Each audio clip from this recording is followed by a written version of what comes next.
ತಗ್ಗಿಸ್ಕೊಡುವಂತ ಕೆಲಸ ಮಾಡ್ತೇವೆ. HDK ಅವರು 60% ಆರೋಪ ಮಾಡಿದಾರಲ್ಲ ಸರ್, ಅವರು ಬಹುಶಃ ಈಗ ಬೇಸತ್ತಿದ್ದಾರೆ.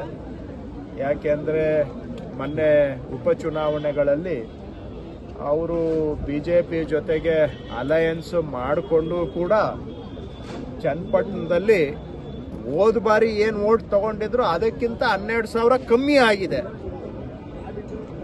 ಸೊ ಬಿಜೆಪಿನವರೇ ಅವರಿಗೆ ದೋಖಾ ಮಾಡಿದ್ದಾರೆ. ಇವರಿಂದ ಪಾರ್ಲಿಮೆಂಟ್ ಎಲೆಕ್ಷನ್ ಅಲ್ಲಿ ಬಿಜೆಪಿಗೆ ಏನೆಲ್ಲ ವೋಟ್ ಹಾಕ್ಸ್ಕೋಬೇಕೋ ಹಾಕ್ಸ್ಕೊಂಡ್ರು. ಬಿಜೆಪಿಯವರು ಪಾರ್ಲಿಮೆಂಟ್ ಸೀಟುಗಳು ಗೆದ್ಕೊಂಡ್ರು.